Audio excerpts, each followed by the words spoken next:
here in the US, we have so many people watching, a lot of the leagues overseas, especially in Europe, right? And now you get to see some of the MLS teams actually go up against those teams. That's where I think a lot of the excitement's going to come from for that American fan.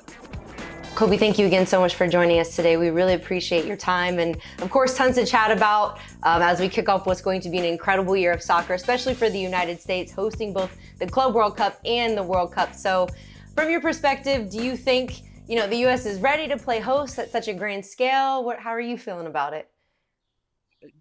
Mackenzie, I'm feeling pretty good. I'm feeling very good, actually, about it. I think the U.S. is ready. I mean, when it comes down to it, the U.S. has always been prepped ahead of time just because the infrastructure is here, for so many various sports. And now we're bringing the Club World Cup in here this summer. I think that's extremely important. And then, of course, when we have the World Cup next year, that's going to just take it to a whole nother level. And yes, in every aspect, I think the U.S. has established itself that we're ready to go. And you were on the 94 World Cup team, which was the last time the U.S. hosted the World Cup. And those images still resonate to this day. A packed Rose Bowl comes to mind. What do you remember the most about 1994? And do you think that fans can expect a similar vibe in 2026? There's so much to say there. I remember so much from the 94 World Cup and just from the perspective of being a player in it. Yes, there's a lot that I could talk about there, but I think just from being a fan of the game and the first time that the U.S. hosted the World Cup, I mean, everything was a surprise. I think people have to realize that we weren't sure, what's it going to be like. There was a lot of criticism at FIFA of saying, why are they giving the World Cup to the United States? So I think everyone was a little hesitant, but when the tournament finally came around, shock and awe.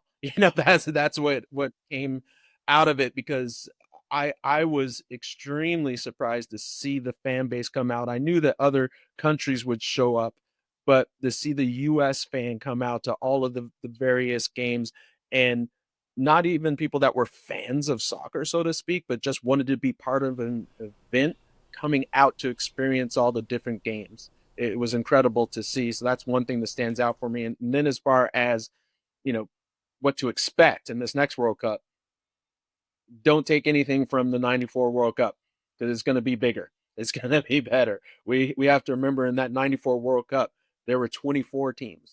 We're going to have 48 teams, in this World Cup, spread across 3 different countries. So I think it's going to be a grander event and on a grander stage. Club World Cup, the new iteration is going to see 32 teams from across the globe converging on the United States, 32 club teams. How important is this tournament for converting more Americans into soccer fans? Because, in my opinion, showcasing some of the top talent in the world would certainly help.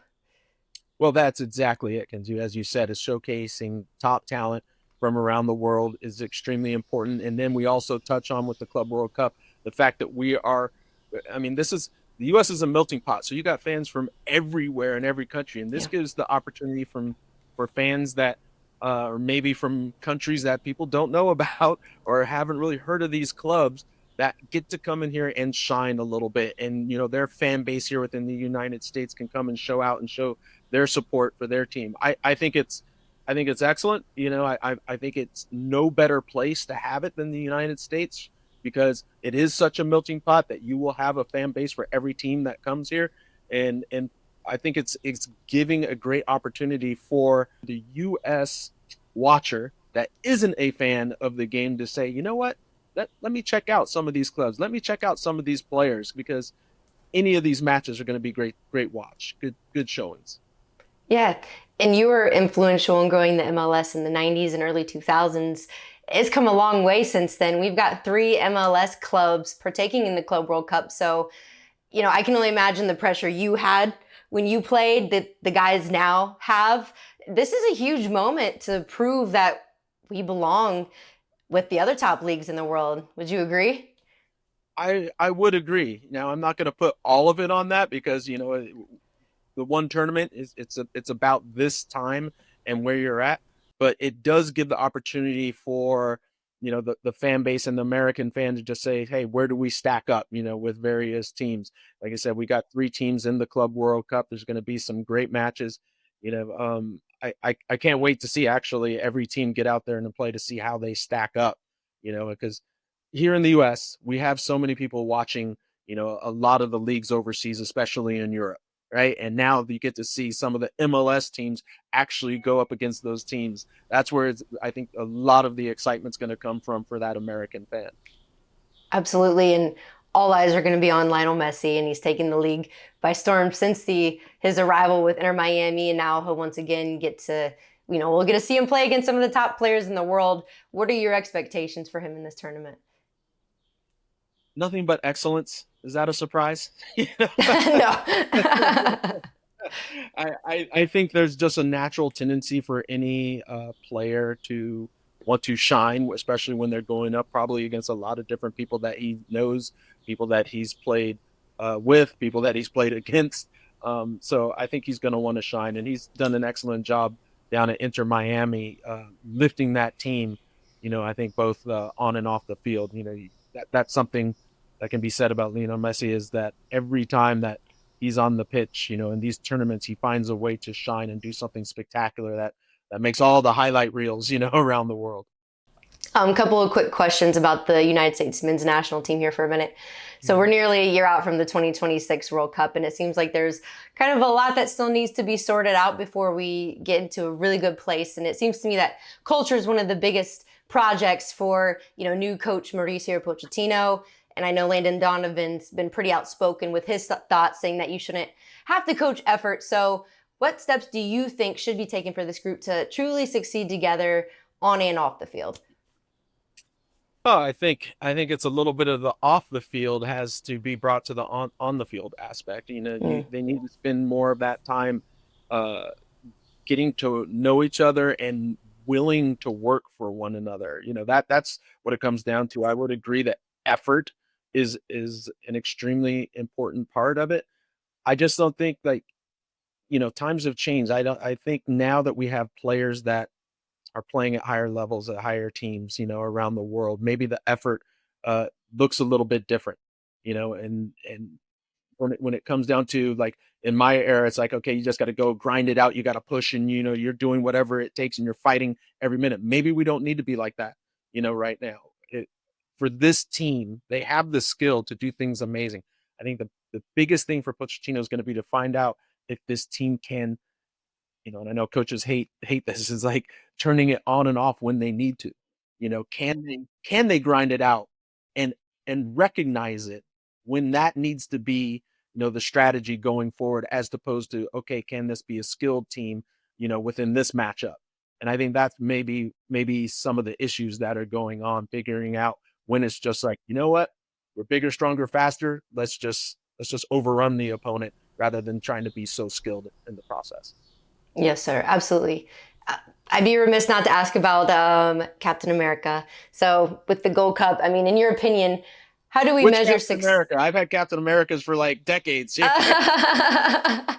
Christian Pulisic, of course. When it comes to this tournament, we've got a handful of stars sitting out, including him. How do we measure that success?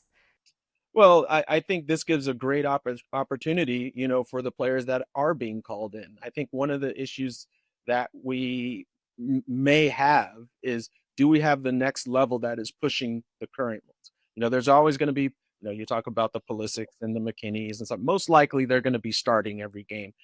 I do think you need to have that next level underneath that is pushing them, trying to take their spots. And this gives an opportunity for those guys in this tournament to step up and shine and show Pochettino that, hey, look what I can do. I can do uh, just as well, if not better, than some of these players. And then all of a sudden, you put some pressure on the guys that have an established position on the team. Yeah. And I do not envy the person who has to make this decision because, I see both sides of the argument. Like, we want the face of American soccer to be playing, but also dude needs some rest. So, finally, how much pressure do you think actually lies on Christian Pulisic overall as the World Cup approaches? And do you think he has that character to lead this team to great things? I don't think there's any more pressure on anyone else on the team. All the Mm. all the pressure lies with him. And guess what? That's the nature of this sport. You don't get to choose when you want to be famous or not. That's it. You don't get to choose when you're going to be the superstar of the team or not. You can't take it when it's just on the good, and shun it when it's on the bad side. So for him, I think he has the abilities to do everything that we want, and the pressure is going to land on him because he is the face of the team right now. And hopefully that inspires him to come to another level and to inspire his teammates, to step up to another level because as I'm sure he knows, this isn't just the World Cup. If you can actually say those words, this is special because we are hosting it as well. So there are high expectations on Christian Pulisic. There's high expectations on all those other players. Whoever gets called into that squad, there's going to be pressure. But that's the question. Can you perform when there's massive pressure upon you?